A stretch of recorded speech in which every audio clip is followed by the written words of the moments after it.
میں نے کہا کہ مجبوری اور بے وفائی میں فرق ہوتا ہے۔ ہم بہت ساری مجبوریوں کو بے وفائیوں کا نام دینے لگ رہے ہیں، اور یہ فرق ہمارے صوفیہ بڑی وضاحت سے اس فرق کو بیان کرتے ہیں۔ امام شافعی رحمۃ اللہ تعالیٰ علیہ کے شاگرد ہیں امام احمد بن حنبل، اور امام احمد بن حنبل وہ عظیم ہستی ہیں۔ اللہ کے بندے کہتے ہیں جس بندے نے امام احمد بن حنبل سے پیار کیا وہ سمجھ لے اس نے رسول اللہ کی سنت سے پیار کیا۔ کیا بات تھی اس شخص کی۔ امام احمد بن حنبل ایک بڑی پروقار لیکن امام شافعی کے شاگرد تھے۔ امام احمد بن حنبل کی ایک ہی بیٹی تھی۔ وہ کہتی ہے میں نے اپنے ابا جی کو دو ہی کام کرتے دیکھا، سارا دن رسول اللہ کا دین پڑھاتے اور ساری رات مصلی پہ بیٹھ کے اللہ کی یاد میں اور نبی پاک کے درود و سلام میں مشغول رہتے۔ لیکن میں نے اپنے باپ کو ہمیشہ ایک کام کرتے دیکھا، دو مشغلے تھے، سارا دن دین پڑھانا، ساری رات عبادت اور حضور صلی اللہ علیہ وسلم پر درود و سلام میں گزارنا۔ ایک کام میں نے بڑا مستقل دیکھا کہ میرے ابا جی ہمیشہ اپنے استاد امام شافعی کے لیے دعا مانگا کرتے۔ کوئی بھی نیک عمل کرتے تو ہاتھ اٹھاتے تو پہلے امام شافعی کے لیے دعا مانگتے۔ اور بچی چھوٹی سی تھی، ابھی اس کی عمر اتنی نہیں تھی کہ بالغ ہو سکے، تو وہ کہتی ہے میں اکثر سوچا کرتی تھی کہ آخر وہ کتنا بڑا شخص ہے کہ جس کے لیے میرا والد، میں بیٹی ہوں، میرے لیے دعا بعد میں مانگتا ہے، اور ان کے لیے پہلے وہ کتنا بڑا شخص ہے۔ امام احمد بن حنبل رحمۃ اللہ علیہ بغداد میں رہتے تھے، امام شافعی قاہرہ میں رہتے، اور مہینوں کا سفر تھا، ممکن ہی نہیں تھا آنا جانا، ممکن ہی نہیں تھا۔ خیر امام ایک وقت ایسا بھی آیا، بیٹی کہتی ہے میری بڑی دعا تھی کہ کبھی میرے ابا جی کا استاد آئے، میں کبھی اس کاریگر کو بھی دیکھوں جس نے اس جیسا ہیرا تراشا ہے۔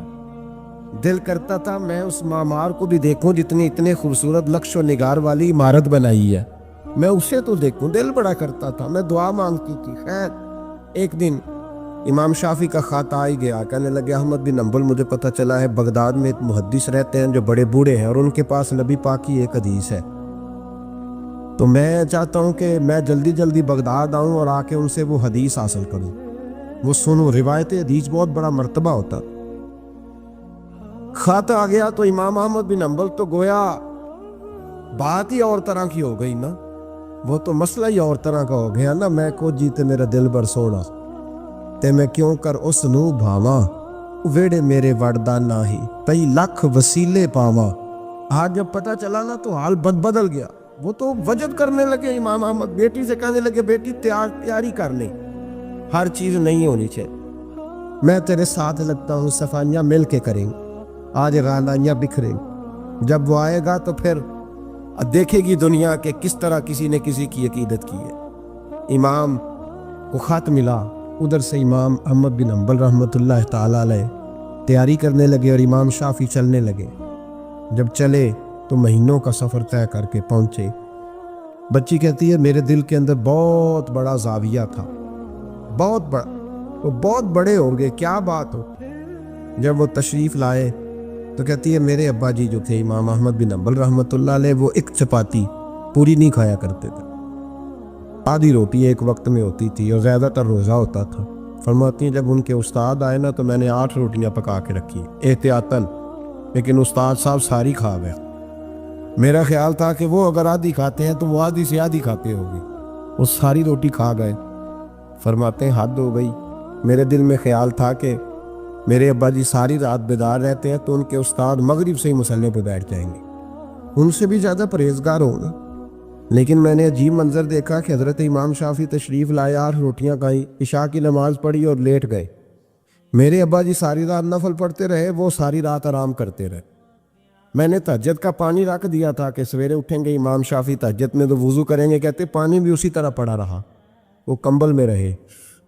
فجر کا وقت ہوا تو امام احمد بن حنبل نے ان کے دروازے کے قریب ہو کے کہا حضرت جماعت کا وقت ہو گیا، کہتی بستر اتارا، وضو بھی نہیں کیا، مسجد چلے گئے، نماز پڑھ کے آ کے پھر لیٹ گئے۔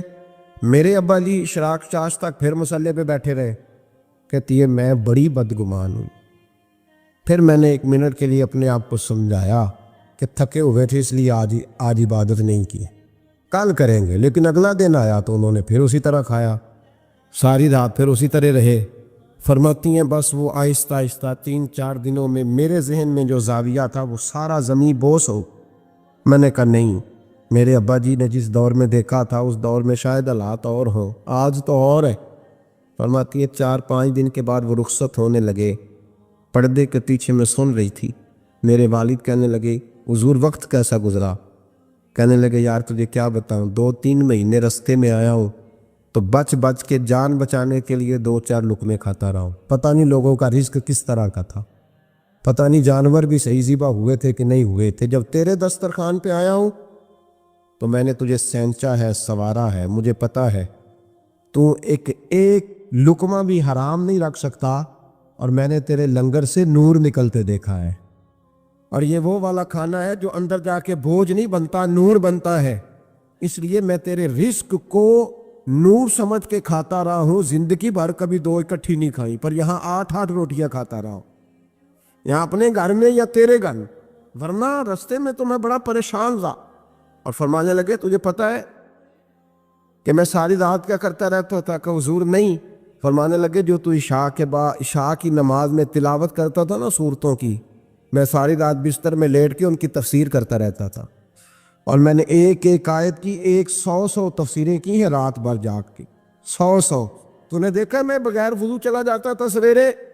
کہ حضور ہاں۔ فرماتے اس لیے کہ میرا وضو ٹوٹتا ہی نہیں تھا، میں ساری رات تفسیری نقطے بیان کرتا رہتا تھا۔ بیٹی کہتی انہوں نے 2 جملے کہے اور میں رونے لگی۔ میرے والد آئے تجھے کیا ہوا؟ میں نے کہا ابا جی میں کیا سمجھی تھی اور یہاں نکل کے آیا، آپ اگر ساری رات نفل پڑھتے ہو تو اپنی ذات کے لیے، اور امام شافعی ساری رات جاگ کے باتیں یاد کرتے ہیں اور پھر لوگوں کے سینوں میں اتارتے ہیں، صرف اپنے لیے نہیں، یہ تو رسول اللہ کی امت کے لیے زندہ ہے۔ میں کیا سمجھی تھی او بھائی، میں نے کہا مجبوری اور بے وفائی میں فرق ہوتا ہے، ذرا چھلکا اتار کے دیکھ تو صحیح، تجھے پتہ تو چلے اندر حالات کچے ہیں کہ پکے ہیں۔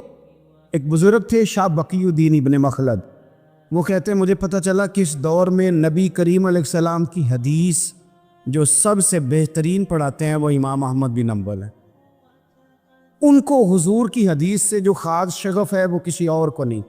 کہتے ہیں میرے دل میں لو لگ گئی، حالانکہ میں امیر گھرانے سے تھا، میں کشتی میں بیٹھا امام احمد بن حنبل کے پاس آنے کے لیے، رستے میں طوفان آ گیا، کشتی اچکولے کھانے لگی، کسی طریقے سے ایک جزیرے کے ساتھ جا کے کشتی لگی، ٹوٹ گئی، بکھر گئی، میں جزیرے پہ اتر گیا، اور بھی کئی لوگ تھے، 1 مہینہ وہاں رہنا پڑا، بارشیں ختم ہوئی، موسم ٹھیک ہوا تو ایک کشتی دکھائی دی آتی ہوئی، فرماتے ہیں کہ وہ اس کشتی میں بیٹھا، دوبارہ بغداد کیا، مجھے سفر طے کرتے 2.5 مہینے گزر گئے، وہ جزیرے پہ مہینہ پتے کھا کے بھی گزارا کرنا پڑا، نکلا تھا علم حاصل کرنے۔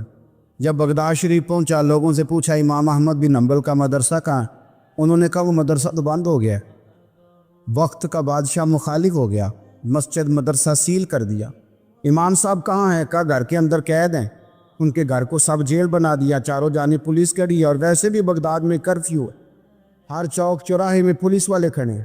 شاہ بقی الدین کہتے اتنا کچھ سننے کے باوجود بھی میرا جذبہ ٹھنڈا نہیں ہوا، وہ مہینے میں سفر کی صحبتیں، وہ سنا تھا کہ آستانہ یار دور ہے، پر ہم نے بھی ٹھان لی تھی کہ جانا، وہ سنا تھا کہ آستانہ یار دور ہے، پر ہم نے یہ ٹھان لی تھی کہ جانا ضرور ہے۔ کہتے پہنچ گئے، اب پتہ چلا کہ کرفیو ہے، سڑکوں پہ پولیس کھڑی ہے، گلیوں میں چوکوں چوراہوں میں پہرے ہیں، امام صاحب تک تو جا کوئی نہیں سکتا۔ کہتے میں نے ایک شخص کی منت کی، میں نے کہا کسی طریقے گاڑی بتا، کہنے لگا میں اشارہ بھی نہیں کر سکتا، سخت حالات ہیں، وہ کوئی طریقہ۔ میں نے جب زیادہ تڑپ کے کہا تو وہ شخص کہنے لگا میں ان کے گھر کے قریب تجھے لے جاؤں گا اور گزرتے وقت صرف آنکھ کا اشارہ کروں گا۔ کہتے میں نے کہا یہ بھی ٹھیک ہے۔ ان کے گھر کے تیری تلاش میں پھرے نا ہم جنگل پہاڑ اور دشت میں، ان کے دروازے کے قریب اس نے اشارہ کیا۔ شاہ بقی الدین کہتے ہیں کہ میں گھر دے کے آ گیا واپس، اب میں سوچنے لگا کہ کیسے امام صاحب تک پہنچنا ہے، بڑی تجویزیں سوچی، بڑی تجویزیں، کام والا بن جاؤں، پھیری لگانے لگ جاؤں، پھر سوچا کہ اگر میں کچھ بیچوں گا ریڑھی پہ رکھ کے تو کوئی خریدنے نکلے گا، کوئی نہیں نکلے گا، کس طرح کروں، کیا کروں، بڑی سوچیں، بالآخر میں نے طے کیا اللہ اکبر. میں نے نہ کپڑے پھاڑ لیے، امامہ اتار دیا. فرماتے ہیں کہ ایک پیالہ مٹی کا خرید کے گلے میں رسی سے باندھ لیا، اور امام احمد بن حنبل کی 3 گلیوں پیچھے میں نے دروازہ صدا لگانی شروع کی، فقیر ہوں، اللہ کے نام پہ لینے آیا ہوں. کہتے ایک ایک دینار مانگتے مانگتے مانگتے مانگتے آزم یار منون دی خاطر اساں کی پیز بٹائے. کہتے ہیں مانگتے مانگتے نا میں امام احمد بن حنبل کے دروازے تک آیا. امیر گھر کا بچہ تھا، بڑے پیسے جیب میں ہوتے. امام کے دروازے پہ صدا لگائی، کوئی ہے اللہ کے نام پہ دینے والا؟ کہتے ہیں وہ نور بھرا دروازہ کھلا. ایک گورے مکھڑے والا، سفید داڑھی والا، سونے امامے والا، چمکدار آنکھیں، نورانی شباہت.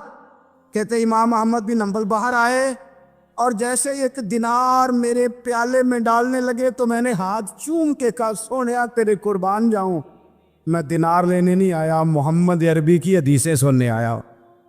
کہتے امام کی بھی آنکھیں کھل گئی. کہنے لگے اس حال میں اعظم یار مناؤن دی خاطر اساں کی پیس بٹائے.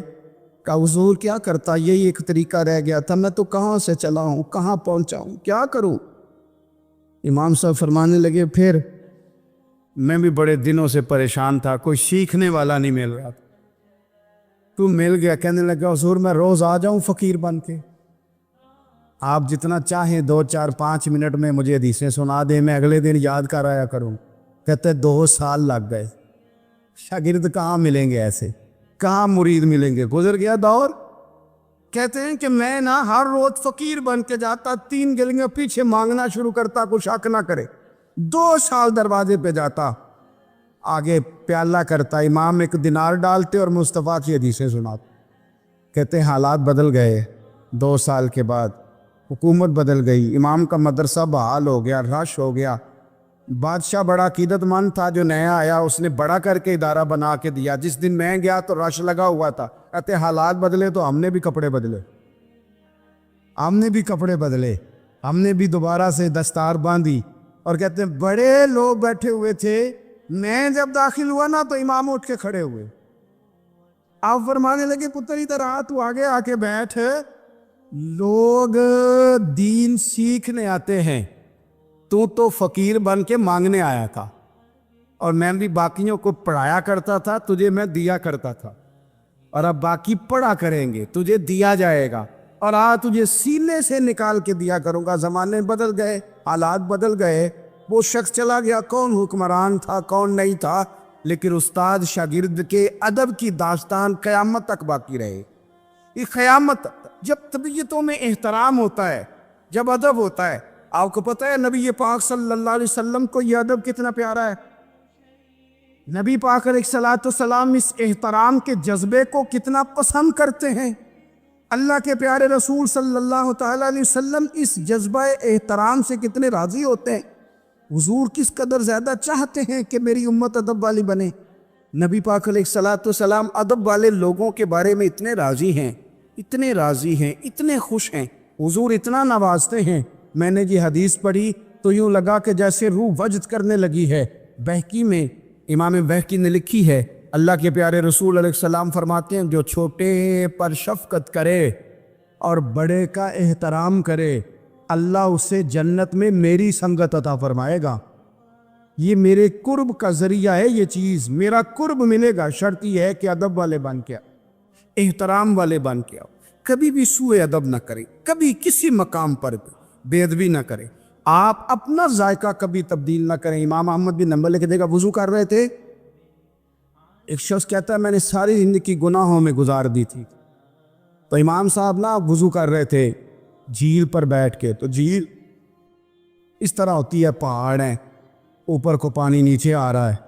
تو کہتے ہیں امام صاحب نیچے بیٹھ کے وضو کر رہے تھے، تو میں اوپر بیٹھ کے نا وضو کر رہا تھا یا پانی پی رہا تھا. تو میں نے دیکھا کہ اتنے بڑے امام نیچے.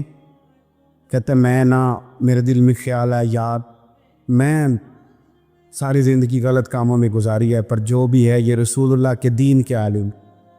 کہتے ہیں وہ حضور کے دین کی عزت کرنے کے لیے میں اوپر سے اٹھا آ کے نا تو میں تھوڑا پیچھے جا کے نیچے بیٹھ گیا، جو میری حاجت تھی، پانی پینا تھا یا منہ دھونا تھا، میں وہ کرنے لگا۔ کہتے ہیں امام صاحب نے بھی یوں نظر میری طرف دیکھی، پتہ نہیں انہوں نے کیا دعا دی کہ رب نے مجھے توبہ کی توفیق عطا فرما۔ میں اللہ کے فضل سے اللہ نے میرا دل موڑ دیا اور میں رب کریم کی بارگاہ کی جانب میری توجہ ہو گئی۔ خدا نے مجھے اس ادب کی برکت سے اپنی بارگاہ کی طرف اللہ تبارک و تعالیٰ نے مجھے موڑ لیا۔ بے ادبی تو بندے کو کفر تک لے جاتی ہے، بے ادبی تو کفر تک لے جاتی ہے۔ اگر بندہ بے ادب ہوتا ہوتا اللہ رسول کی بے ادبی تک پہنچ جائے تو دور نکل گیا، لیکن یہاں باقاعدہ بے ادبی کو پروموٹ کیا جا رہا ہے۔ کبھی بھی بے ادب نہ بنے، ادب والے رہیں، ادب والے بن کے جئیں، ادب والے بن کے دنیا سے جائیں۔ وہ درویش نے کہا تھا کہ بے ادباں مقصود نہ حاصل، نہ درگاہ ٹوئی، پانچ ادب دے محمد بخشا، توڑ نہیں چڑھیا کوئی۔ بادب لوگ جو ہوتے ہیں وہ دوسروں کو عزت دے دیتے ہیں اور اپنی اخلاق کو بلند کر لیتے ہیں۔ جب آپ کسی کا احترام کر رہے ہوتے ہیں تو آپ اسی کو نہیں کچھ دے رہے ہوتے، آپ اپنی عظمت کا بھی اظہار کر رہے ہوتے ہیں۔ کسی کو عزت دیتے وقت آپ کے اخلاق کا بھی پتہ چل رہا ہوتا ہے۔ اخلاقی قدریں مضبوط ہوتی ہے احترام کرنے سے۔ مذہب اسلام اتنا سونا ہے، اتنا پیارا ہے، یہ دین اتنا ٹھنڈا اور اتنا میٹھا ہے کہ دھرتی کے سارے حسن سمیٹ کر اگر ایک لفظ بنایا جائے تو وہ دین اسلام بنتا ہے۔ یہ دین اتنی خوبصورتیاں بانٹتا ہے، اگر دین اسلام کی مختلف تشریحات کرتے کرتے یہ کہہ دیا جائے نا کہ یہ دین ادب والا دین ہے، احترام والا دین ہے، توقیر والا دین ہے، ہر شخص کو مناسب عزت، یعنی نبی پاک علیہ السلام نے استاد کی عزت بیان کی، باپ کی عزت بیان کی، بوڑھے کی عزت بیان کی، امام کی عزت بیان کی، عالم کی عزت بیان کی۔ کچھ بھی نہیں تھا، بالکل ان پڑھ تھا، سادہ تھا، پر مزدوری کر رہا تھا، حلال کما رہا تھا، ہاتھوں پہ چھالے تھے، قربان جائیں۔ میرے محبوب نے فرمایا یہ جو حلال کما رہا ہے نا یہ بھی اللہ کا دوست ہے، اس کا بھی احترام بیان کر دیا، اس کا اکرام بھی بیان کر دیا۔ تو نے ہر شخص کی قسمت میں یہ عزت لکھی اور آخری خطبے کی صورت میں وصیت لکھی۔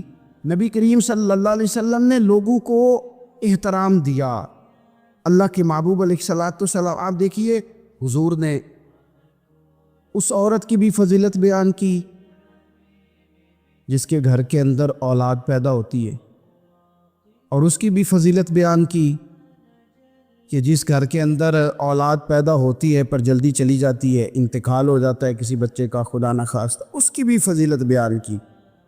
جس کا خامند موجود ہے اور وہ خامند کی خدمت کرتی ہے، اور اس بیوی کی بھی فضیلت بیان کی جس کا خامند انتقال کر گیا پر وہ اپنے بچوں کی پرورش کرتی ہے۔ حضور فرماتے ہیں سب سے پہلے جنت میں مجھے وہ عورت نظر آئے۔ تو ہر شخص کے لیے حضور نے احترام بیان کیا، اکرام بیان کیا۔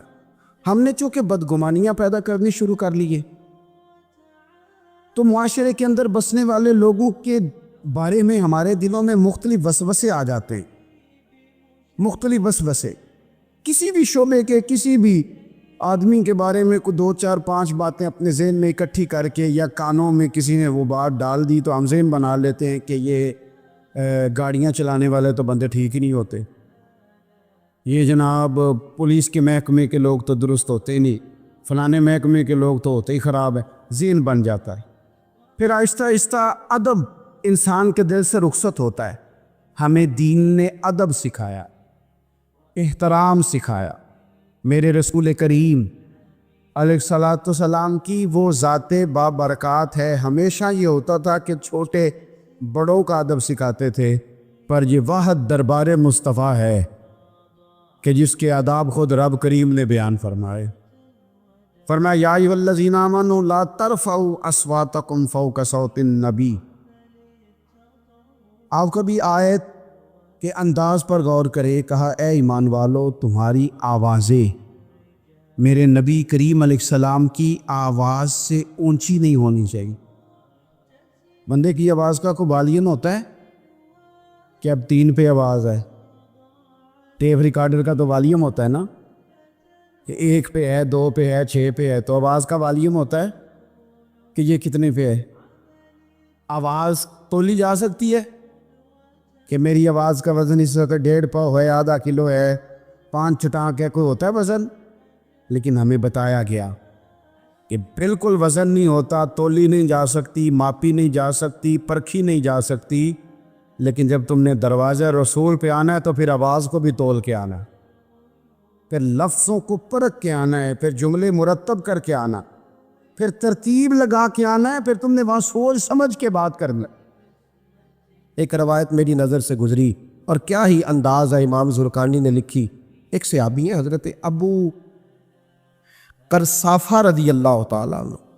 حضرت ابو قرصافہ رضی اللہ تعالیٰ عنہ فرماتے میں چھوٹا تھا، میری اماں اور میری خالہ مجھے ساتھ لے گئیں. میں نے کہا کہاں جانا ہے؟ کہنے لگے آؤ نبی پاک کا کلمہ پڑھنے جانا ہے.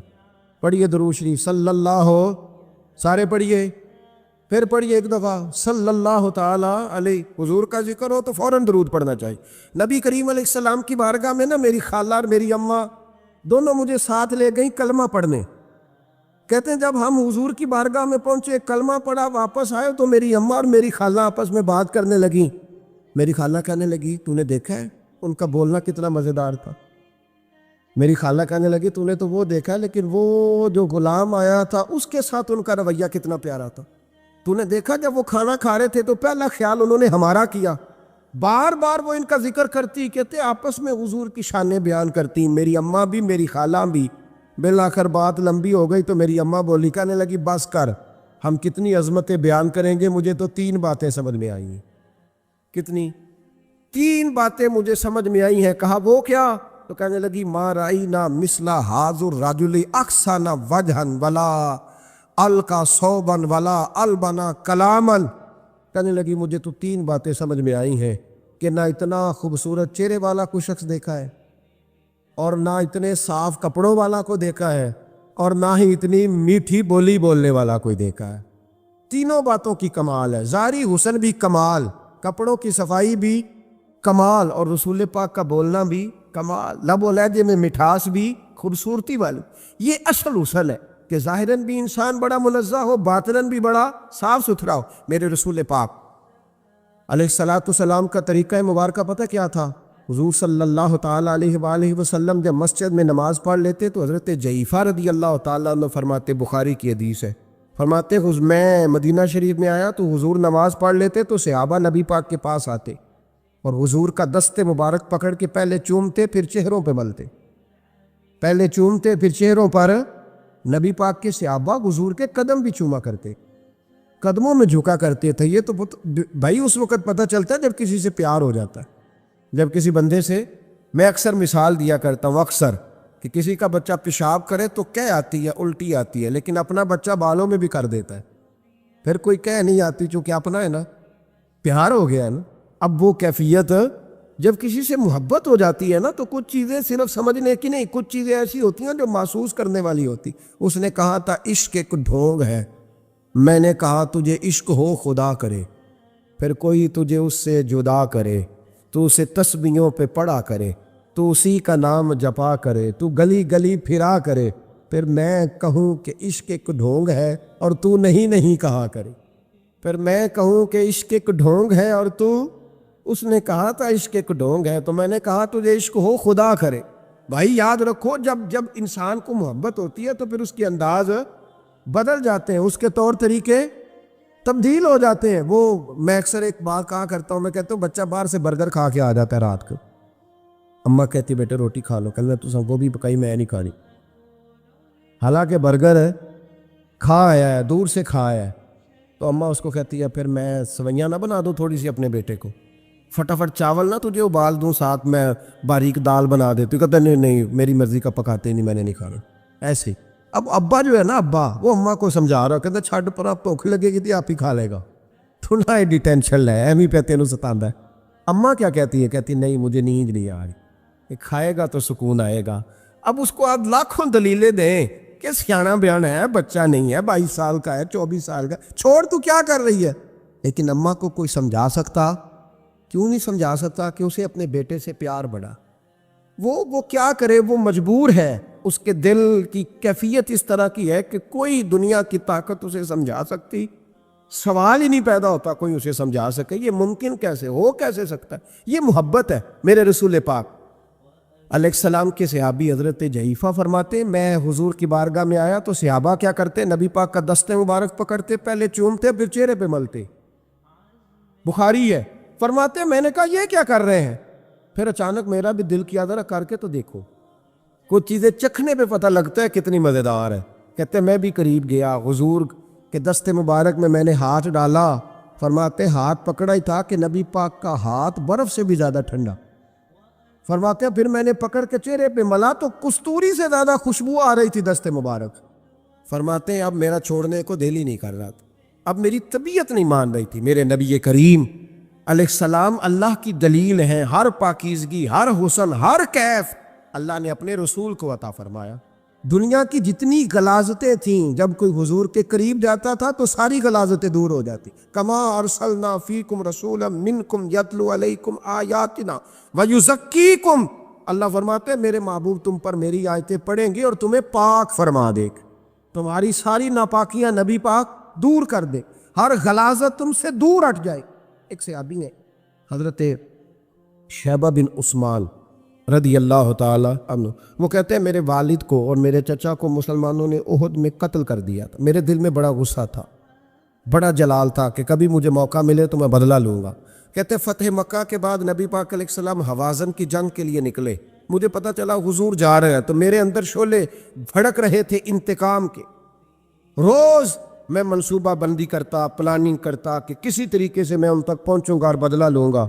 کہتے ہیں نبی کریم علیہ السلام نا حوازن کے لیے پہنچ چکے تھے. فرماتے میں بھی جنگ میں جا کے شریک ہو گیا اور میں نے طریقہ اس طرح کا اختیار کیا کہ کسی طریقے میں حضور تک پہنچ جاؤں. سمجھ آ رہی ہے میری بات کی؟ نبی کریم علیہ السلام تک کسی طریقے پہنچ جاؤں. فرماتے ہیں لڑتے لڑتے, لڑائی کے 2 طریقے ہوتے تھے. کبھی تو ایسے ہوتا تھا کہ ایک دو آدمی مل کے آپس میں لڑتے تھے, پھر گمسان کا رن پڑتا تھا, گھمبیر ہو جاتی تھی جنگ, سمجھ نہیں آتی تھی تیر کہاں سے آیا, نیزہ کہاں سے آیا. فرماتے جب گمسان کا رن پڑا نا, مجھے موقع مل گیا, میں حضور کے قریب پہنچ گیا. حضرت شیبہ بن عثمان رضی اللہ تعالیٰ عنہ کہتے جب میں پہنچ گیا تو میں نے نا دیکھا کہ اب حضور کے قریب لوگ نہیں ہیں. فرماتے میں نے نا فوراً تلوار اٹھائی, تلوار اٹھا کے میں حضور کو معاذ اللہ شہید کرنے ہی لگا تھا کہ ایک نور چمکا حضور کے سامنے. پڑھیے درود صلی اللہ علیہ وسلم. کہتے ہیں ایک نور چمکا, اتنی تیزی تھی اس نور میں کہ میری آنکھیں بند ہو گئی, میرے ہاتھ سے تلوار گر گئی, آنکھیں چندھا گئی میری. فرماتے تلوار میرے ہاتھ سے چھوٹ گئی. اب جب وہ روشنی مدھم ہوئی نا تو میں نے دیکھا نبی پاک سامنے کھڑے مسکرا رہے ہیں. میں نے کر دی, آپ نے سن لی, ذرا دیکھو تو صحیح, جو تلوار لہرائے اسے دیکھ کے بھی کبھی کو مسکرایا ہے, جس نے تلوار ہی لہرا دی, جو شہید کرنے ہی لگا تھا, پہنچ گیا تھا. لیکن یہ اخلاق میرے رسول پاک کا ہے صلی اللہ اعلیٰ حضرت فاضل بریلوی کا ایک شعر میں نے پڑھا. کچھ چیزیں ایسی ہوتی ہیں جو بس نا وہ آتی تو سامنے ہے لیکن وہ اتنا لطف دے جاتی ہیں کہ ٹھنڈا ہو جاتا ہے مزاج. رات کو میں شعر پڑھ رہا تھا اعلیٰ حضرت کا فاضل بریلوی رحمت, اور میں نے شعر پڑھا تو مجھے اچھا لگا سنانا. ایک دوست کو میں نے فون کیا, میں نے کہا یار ذرا شعر تو سن لے. یہ پہلی دفعہ نظر سے گزرا ہے, ابھی سیدھا سادہ لیکن روح تک اتر گیا. اعلیٰ حضرت فرمانے لگے نبی پاک کے بارے میں, فرمانے لگے سیدھی سیدھی روش پر کروڑوں درود, سیدھی سیدھی روش پر, بالکل سیدھی ہے حضور کی باتیں, کسی پیچیدگی کی ضرورت نہیں. کہنے لگے سیدھی سیدھی روش پر کروڑوں درود, سادی سادی طبیعت پہ لاکھوں سلام. سادی سادی طبیعت پہ سیدھی سیدھی روش پر کروڑوں درود اور سادی سادی طبیعت پہ لاکھوں سلام. میرے نبی کریم صلی اللہ علیہ وسلم مجھے دیکھ کے مسکرائے اور فرمایا جب حضور مسکرائے نا تو میں نبی کریم علیہ السلام کو دیکھ کے حیران ہوا کہ میں نے تلوار تانی تھی اور حضور نے مسکرانا شروع کیا. فرماتے اب حضور نے مجھے بلایا, آواز کے ساتھ نہیں بلایا, حضور نے اشارہ کیا یوں کر کے, فرمایا ادھر آؤ نا. فرماتے مجھے اب یہ بھی سمجھ نہیں آئی کہ کس نے مجھے اٹھا کے حضور کے قریب کر دیا. فرماتے میں نبی کریم کے قریب گیا تو حضور نے میرے دل پر 3 تھپکیاں دی. ایک تھپڑ ہوتا ہے، ایک تھپکی ہوتی، پتہ ہے نا فرق کا؟ ایک تھپڑ کو مارے تو جلال آتا ہے اور تھپکی دے تو پیار آتا ہے. کہتے حضور نے 3 تھپکیاں دی اور دی بھی میرے دل پر، 1 پھر 2 پھر 3. کہتے پہلی تھپکی دی تو میرے اندر سے کفر نکل گئی، دوسری تھپکی دی تو میرے اندر ایمان داخل ہو گیا، اور تیسری تھپکی جب نبی پاک علیہ السلام نے دی تو مجھے ہر چیز سے بڑھ کر رسول اللہ سے پیار ہو گیا، محبت ہو گئی نبی کریم سے. آپ فرماتے ہیں اب حضور نے نا فوراً میرے ہاتھ میں تلوار تھمائی. فرمایا پہلے تو ہمارے خلاف لڑ رہا تھا، تلوار پکڑ، اب ہماری طرف سے لڑ، تلوار پکڑ اور لڑ. آپ فرماتے ہیں میں اتنا لڑا کہ جو حضور کا دشمن سامنے آتا میں گلا کاٹ دیتا، جو آتا میں اس کے ٹکڑے کر دیتا. فرماتے ہیں پہلے میں باپ کا بدلہ لینے آیا تھا اور اب میرا یہ حال ہے کہ اگر میرا باپ بھی سامنے آئے گا تو میں اس کا بھی گلا کاٹ دوں گا، لیکن حضور کے قریب کسی کو جانے نہیں دوں گا. حضرت شیبہ بن عثمان کہتے ہیں جنگ ختم ہو گئی، حضور خیمے میں گئے، میں بھی گیا. اب نبی پاک لوگوں سے باتیں کر رہے ہیں، حضور لوگوں سے باتیں کر رہے ہیں. میں ایک کونے میں بیٹھا سوچ رہا ہوں کہ میں تو بدلہ لینے آیا تھا، یہ میرے ساتھ ہوا کیا؟ حضور لوگوں سے باتیں کرتے جا رہے ہیں، میں سوچتا جا رہا ہوں کہ میں تو انتقام لینے آیا، یہ کیا معاملہ ہوا؟ کہتے محبوب نے اچانک میری طرف نظر اٹھائی اور فرمانے لگے شیبہ ایک ارادہ تو نے کیا تھا جو غلط تھا، اور ایک ارادہ میرے رب نے کیا ہے اور تیرے اوپر فضل فرما دیا ہے. فرماتے حضور نے اب مجھ سے فرمایا کوئی خواہش ہو تو بتاؤ، مانگ لو کچھ مانگنا ہے تو. میں نے عرض کی یا رسول اللہ میری بخشش کی دعا کر، بڑا میرا خوفناک ماضی ہے، میں اسلام کا بڑا دشمن رہا ہوں، حضور دعا کر دے، یاد ماضی عذاب ہے یا رب، چھین لے مجھ سے حافظہ میرا، یا رسول اللہ بڑے گناہ ہیں میرے، دعا کر دے. کہتے میں نے دعا کے لیے کہا اور حضور پھر دوسرے لوگوں سے باتیں کرنے لگ گئے، کبھی اس سے کبھی اس سے کبھی اس سے. میں سوچنے لگا کہ میری بات کا کوئی جواب ہی نہیں آیا. جب تو 3 بار میں نے سوچا تو میرے کریم نے پھر توجہ میری جانب کی اور فرمایا تو نے بخشش کی دعا کا کہا تھا، میں نے سن لیا ہے، رب کریم نے تیری بخشش فرما دی ہے، اللہ نے تجھے بخش دیا، تیری خطائیں رب کریم نے معاف کر دی. نبی پاک کے دست مبارک کی برکت. رسول پاک ایک صحابی تھے حضرت فرقد ان کا نام تھا رضی اللہ تعالی. پہلے نا میں جب گفتگو کیا کرتا تھا نا تو میں صحابہ کا نام نہیں لیتا تھا، میں کہتا تھا ایک صحابی فرماتے ہیں، کیونکہ صحابہ کے نام مشکل تھے، لوگوں کو یاد نہیں رہتے. ایک دن میرے دل میں خیال آیا کہ نام لیں گے نہیں تو انہیں آئیں گے کیسے، چلو خود کسی کو یاد ہو جائے گا. تو مجھے اچھا لگا. پچھلی دفعہ میں نے حضرت سعد بن ناجیہ کا نام لیا تو مجھ سے میرے دوستوں نے کہا ذرا لکھ کے دے کیا نام تھا. مجھے خوشی ہوئی کہ یار اگر یہ لفظ کہے جائیں گے تو لوگوں کو دلچسپی ہوگی. حضرت فرقد ایک صحابی تھے اور یہ وہ صحابی ہیں جنہوں نے حضرت عمر کے زمانے میں موصل کا علاقہ فتح کیا تھا. بڑے دلیر تھے. ان کی 4 بیویاں تھیں. وہ کہتے ہیں جب بھی یہ گھر میں آتے تو خوشبو اتنی اعلیٰ لگا کے آتے کہ ہم حیران ہو جاتی. عورتیں زیادہ تیاری کرتی ہیں نا مردوں سے کہ نہیں، کہ آج کل مرد زیادہ کرتے ہیں. چلو میں دس چھوڑو، میں اپنی اصلاح کرنا. تسی دوواں گلاں تے انجن کیتا ہے، اب پتہ نہیں سچ کیا ہے، کون زیادہ تیاری کرتا ہے. چلو بیٹھے جو مرد نے. ویسے میرے پاس جو اخباری تراشے ہیں ان میں یہ لکھا ہے کہ آج کل مردوں کے میک اپ پہ زیادہ خرچ آنے لگے. یہ تحقیقی رپورٹ ہے. اور پاکستان میں سب سے زیادہ جو اخراجات ہیں وہ میک اپ کے سامان کے ہیں. پہلے لڑکیاں بیوٹی پارلر جاتی تھی، اب لڑکے بھی جاتے ہیں. پہلے صرف دلہن جاتی تھی، اب سارا خاندان جاتا. اللہ تعالیٰ معاف کرے. اس کے باوجود بڑی غربت ہے ملک میں، پریشانی بھی بڑی ہے. اس کے علاوہ ہمیں غریبوں کا درد ہے. اس کے باوجود ہم لوگوں کی مدد کرنا چاہتے ہیں. پتہ نہیں کیا ترجمہ کیا ہم نے غریب پروری کا، کیا معنی بنایا، اللہ بہتر جانتا ہے. کہ وہ چیزیں جن کی بالکل حاجت نہیں، بالکل ضرورت، ان پر لاکھوں لٹا کے کہتے ہیں وہ دیکھو بیچارے کو روٹی نہیں مل رہی. تو بھائی آپ مہربانی کرتے خالی کندھی کر لیتے، باقی پیسے غریب کو دے دیتے. لیکن چلے معیار ہے نا ہمارا اپنا معیار ہے، اس پر میں جاتا نہیں، بات نہیں کرتا. نبی کریم علیہ الصلاۃ والسلام کے صحابی ان کی ازواج کہتی ہیں کہ اب عورتیں زیادہ تیاری کیا کرتی تھی، لیکن وہ جب گھر آتے نا تو اتنی خوشبو لگاتے. کہتی ہم چاروں مل کے کوشش کرنے لگی، ڈھونڈنے لگی کہ وہ خوشبو کا پتہ کریں جو یہ لگاتا ہے. ہم نے بازار سارے تلاش کر لی. عرب کے اندر آج بھی خوشبو کا بڑا شوق اور بڑی مہنگی خوشبو ملتی ہے. کبھی آپ بازار جائیں کہتی ہیں ساری خوشبوئیں لگا لی، تھک گئی۔ ایک دن چاروں سوتنے مل کے بیٹھی، کہنے لگی ہم نہیں اس کا مقابلہ کر سکتے، آج پوچھ ہی لے کہاں سے خوشبو لگاتا ہے، پوچھ ہی لیتے ہیں، چلو بات ہی ختم ہو جائے، پوچھ لے۔ یہ ہم جتنی مرضی آلہ لگائیں، جب یہ آ جاتا ہے نا، کچھ لوگ میرے محفل ہوتے ہیں، جہاں آ جاتے ہیں وہاں چھا جاتے، تو یہ جب آتے ہیں تو چھا ہی جاتے ہیں۔ کیا کریں، اس طرح کا میرے محفل ہے، کیا کریں اس کا؟ فرمانے لگی ایک دن چاروں سوتنوں نے مل کے ان کو بٹھا لیا، کہنے لگی بتاؤ تو صحیح خوشبو کون سی لگاتے؟ کہنے لگے کوئی بھی نہیں، کبھی لگائی نہیں، آج تک نہیں لگائی۔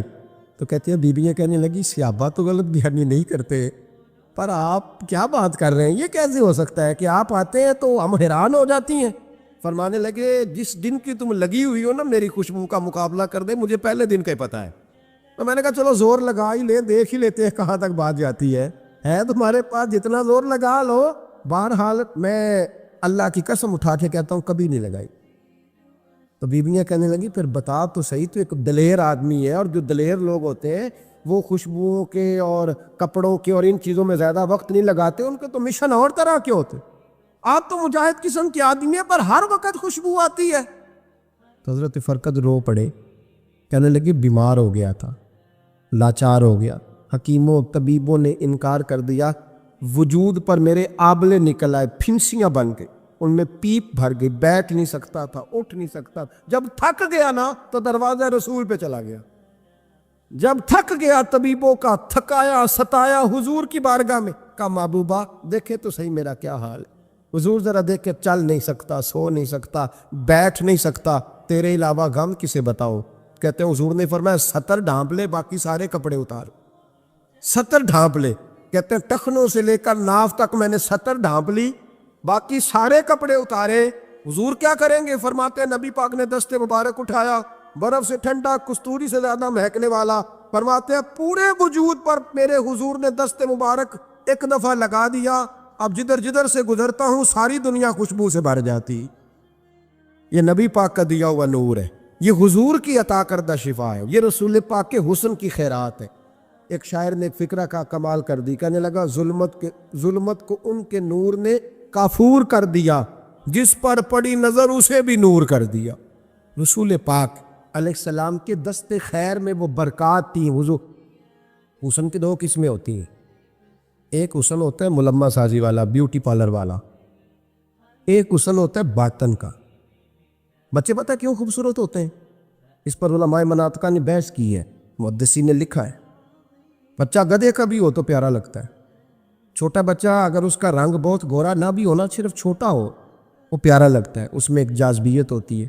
اس پر ہمارے مفسرین نے، محدثین نے، علماء مناطقہ نے ایک بحث کی ہے۔ وہ کہتے ہیں اصل بات یہ ہے کہ بچے جھوٹ نہیں بولتے، بددیانتی نہیں کرتے، دھوکہ نہیں کرتے۔ یہ جو اندر کی عیاریاں ہوتی ہیں نا، چہرہ بھی خطرناک کر دیتی، اور جب اندر حسن ہوتا ہے تو باہر بھی حسن ہی ہوتا ہے۔ بچے میں کوئی مکاری عیاری نہیں ہوتی، فساد نہیں ہوتا، نیت میں فطور نہیں ہوتا، کسی کو لوٹنے کا ارادہ نہیں، کسی کو شیشے میں اتارنے کا پروگرام نہیں بتاتا۔ بچہ چرب زبان نہیں ہوتا، اس کو طریقہ نہیں ہوتا، وہ لوگوں کو قائل کرنے کے ہر وقت دوڑتا نہیں، الٹی سیدھی گیمیں نہیں چلاتا، کیونکہ اندر حسن ہوتا ہے تو وہ حسن اس کے چہرے پر معصومیت بن کے آتا۔ سمجھ آ رہی ہے میری بات کی؟ اس کی دلیل میرے رسول پاک ہو علیہ السلام نے بخاری میں فرمایا اللہ کا ولی وہ ہے جس کا چہرہ دیکھو تو اللہ یاد آ جائے۔ اب یہاں یہ نہیں فرمایا گورا چٹا ہو، خوبصورت ہو، بس اس کے چہرے میں معصومیت ہوتی، وہ سچا ہوتا ہے، وہ کھرا ہوتا، اس کا حسن چہرے پہ آتا ہے۔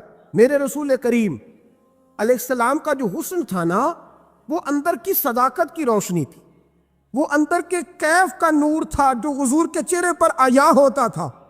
اس لیے نبی پاک کا چہرہ جو تھا وہ آنکھیں چدھیاتا نہیں تھا، بلکہ آنکھوں کو اچھا لگتا تھا۔ شاہ عبد الرحیم صاحب محدث دہلوی، شاہ ولی اللہ صاحب کے والد ہیں، اور ہمارے بر صغیر پاک و ہند میں جتنے بھی مسالک ہیں یہ سارے شاہ ولی اللہ صاحب کے شاگرد بنتے۔ وہ کہتے ہیں میرے ابا جی نے خواب دیکھا اور خواب میں انہیں رسول اللہ کا دیدار نصیب ہوا۔ اور نبی کریم علیہ السلام کی بارگاہ میں شاہ ولی اللہ صاحب کے ابا جی کہنے لگے حضور ایک بات بڑی اڑ گئی ہے میرے دل میں، بڑی، تو کتابوں سے جواب نہیں ملا، آج رب کریم نے موقع دیا ہے اس سوال کا جواب۔ تو کہ عبد الرحیم پوچھو کہ یا رسول اللہ حضرت یوسف کا حسن دیکھ کے لوگوں نے انگلیاں کاٹ لی، پر آپ کو تکنے والے تکتے ہی رہے۔ کوئی بھی ہوش نہیں ہوا, کسی نے انگلی نہیں کاٹی. تو کہتے محبوب نے فرمایا عبدالرحیم رب کریم نے اپنی غیرت کے ساتھ میرے حسن پر 70,000 پردے ڈالے. یہی بہتر ہے کہ پردوں میں وہ پردہ پوش رہے, وہ اگر پردے اٹھا دے تو کسے ہوش رہے. فرمایا 70,000 پردوں میں چھپا ہوا حسن ہے, ورنہ کسی کی طاقت تھی کوئی بات کر سکتا, جرت تھی کسی شخص کی. میرے حبیب پاک سید عالم حضرت عبداللہ ابن سلام رضی اللہ تعالیٰ عنہ اہل یہود کے بڑے عالم تھے. فرماتے ہیں میں تورات زبور انجیل کا جاننے والا تھا. جس دن حضور مدینہ طیبہ کسوہ نامی اونٹنی پر بیٹھے تھے, میں حضور سے مناظرہ کرنے بحث کرنے آیا. میرے ساتھ میرے شاگرد تھے, ارادہ تھا بحث کروں گا, نبی پاک کو بڑے معاذ اللہ کڑوے کڑوے سوال کروں گا. کہتے حضور بیٹھے تھے کسوہ نامی اونٹنی پہ اور گردن مبارک جھکی ہوئی, ہونٹوں پر حضور کے زیر لب ہلکی سی مسکراہٹ تھی. نبی پاک تھوڑا بولتے تھے پر جتنا بولتے تھے وہ دلوں میں اترتا جاتا تھا.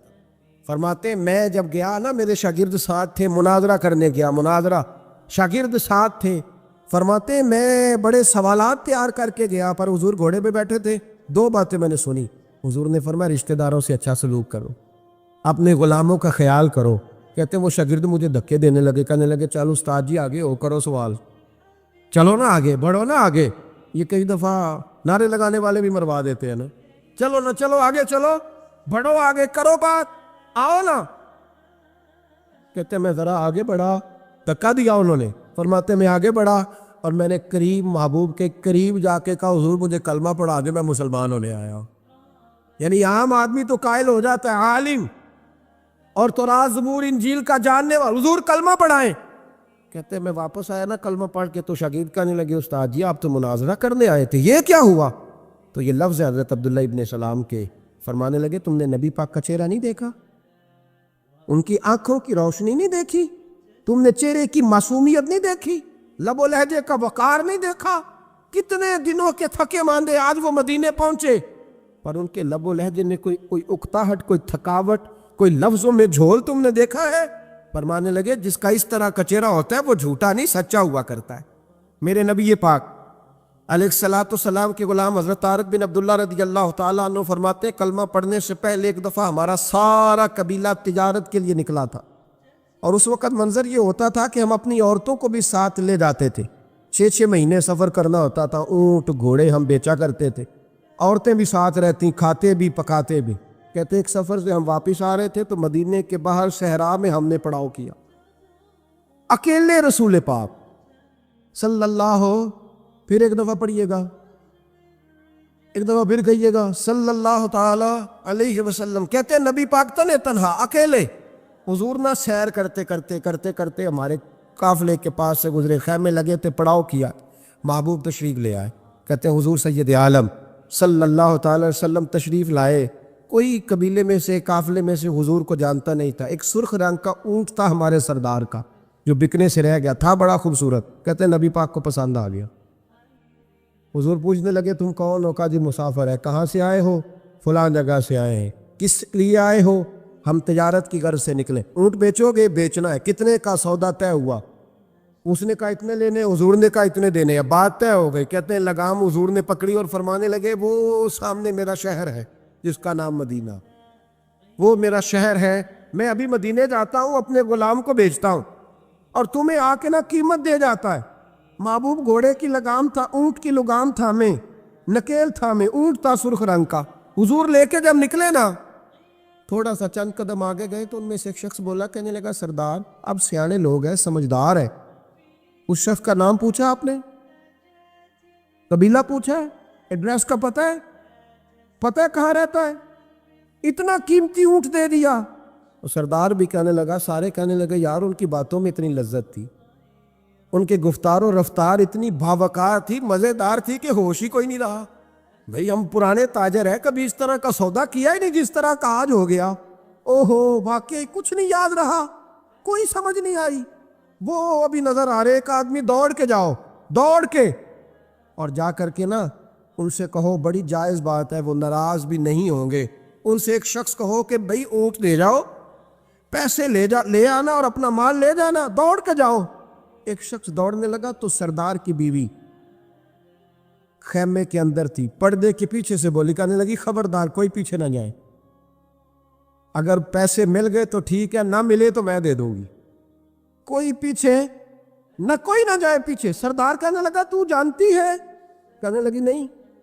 کہا گارنٹی کیوں دے رہی ہے؟ تو کہنے لگی تم نے ان کا چہرہ نہیں دیکھا؟ تم تو سودے کر رہے تھے، میں پردے کے پیچھے سے دیکھ رہی تھی۔ پیر مہر علی شاہ صاحب کو کسی نے کہا تھا نبی پاک کا حلیہ بیان کرے، بتائے حضور کے کان مبارک کیسے تھے، آنکھیں کیسی تھی، ناک مبارک کیسی تھی، بینی مبارک کیسی تھی؟ تو پیر مہر علی شاہ صاحب کہنے لگے کوئی مثل نہیں ڈھولن دی، کہنے لگے مجھ سے نہیں بیان ہوتا حضور کا حلیہ، کوئی مثل نہیں ڈھولن دی، تو چپ کر مہر علی، ایتھے جا نہیں بولن دی، بس کر، تو بیان کر سکتا ہے اتنی طاقت؟ اعلیٰ حضرت نے کہا لم یاتی نذیر کفی ناظرن مثلے تو نشد، پید آ جانا۔ کہا حضور مثال تو تب آپ کی بنے گی نا، کوئی آپ کی طرح کا پیدا تو ہوگا، تب بھی مثال بنے گی، تو جب ہوا ہی نہیں تو مثال کیسے بنے گی؟ کہنے لگی کوئی نہ جائے، نہ پیسے آئے تو میں دے دوں گی، میں تو پردے کے پیچھے سے دیکھ رہی تھی، ان کے چہرے کا وقار دیکھا، ان کی آنکھوں کی روشنی دیکھی، ان کے لفظوں کا حسن دیکھا، تم 50 باتیں کرتے تھے وہ ایک جواب دیتے تھے، اور گنے چنے لفظ بولتے تھے، ان کی سادگی کا وقار دیکھا، جانے دو، نہ پیسے آئے تو میں دوں گی۔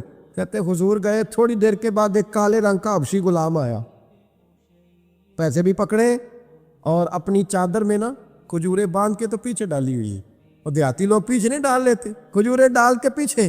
کہتے ہیں وہ آئے اور ان کے آنے کا انداز بھی بڑا نرالا تھا، کہتے ہیں وہ جھومتے جھومتے اللہ کا ذکر کرتے، اللہ الصمد کرتے پہنچ گئے، اور آگے کہنے لگے تم سے میرے نبی نے اونٹ خریدا؟ تم سے؟ کہا ہم سے خریدا ہے۔ کہنے لگے یہ تمہارے پیسے؟ اور پھر چادر کھول کے صحرا پہ بچھا دی، کہنے لگے یہ تمہارے پیسے، اور کھجوریں کھاؤ، میرے نبی نے تحفہ بھیجا ہے، کھاؤ، حضور نے تحفہ بھیجا ہے۔ تو وہ سردار کی بیوی اونٹ ہٹا کے کہنے لگی وہ کالے رنگ کے حبشی غلام، انہیں کھجوریں کھلا، اور مجھے اس عزت والی ماں کا نام بتا جس کے گھر میں ایسا لال پیدا ہوا، انہیں کھجوریں کھلا، اور مجھے اس عظمت والے باپ کا نام بتا جس کے گھر میں ایسا پھول کھلا ہے، وہ قبیلہ تو بتا تو صحیح، وہ کون تھے؟ 2 گھڑیاں رکے ہیں پر خوشبو ہی پھیل گئی ہے، رنگ ہی بدل گیا، تار کوئی مثل نہ ڈھولن دی، تو چپ کر مہر علی، ایتھے جا نہیں بولن دی۔ حضرت طارق بن عبداللہ کہتے ہیں جناب بلال فرمانے لگے وہی تو اللہ کے آخری رسول ہے، وہی تو خاتم المرسلین ہے، وہی تو ہیں جنہیں اللہ نے ساری انسانیت کے لیے نمونہ عمل بنایا۔ کہتے ہیں ہم اونٹ بیچنے گئے تھے پر سارے کا سارا قبیلہ ہی مسلمان ہو گیا۔ نبی پاک کی حضور کے ظاہری حسن کے تذکرے ہماری اولادوں کو آنے چاہیے۔ ایک شعر مرحوم اعظم چشتی نے کہا تھا، کمال کر دی، کہنے لگے سمجھا نہیں ہلوز میرا عشق بے ثبات، تو کائنات حسن ہے یا حسن کائنات؟ میں آج تک سمجھ نہیں سکا، سمجھا نہیں ہنوز میرا عشق بے ثبات، تو کائنات حسن ہے یا حسن کائنات۔ بھائیو وہ سارے طریقے اپناؤ جو رسول پاک نے عطا فرمائے، حسن بھی نبی پاک کے طریقوں میں ہے، پاکیزگی بھی نبی پاک کے طریقوں میں ہے، بقا بھی حضور کے۔ اور جو چاہتا ہے نا دنیا میں سب سے خوبصورت بن جائے، نظر آئے، اور اس کی خوشبو سے لوگوں کے دل ٹھنڈے ہوں، وہی طریقہ اپنائے جو میرے نبی نے عطا کیا ہے۔ آخر دعوانا ان الحمدللہ رب العالمین۔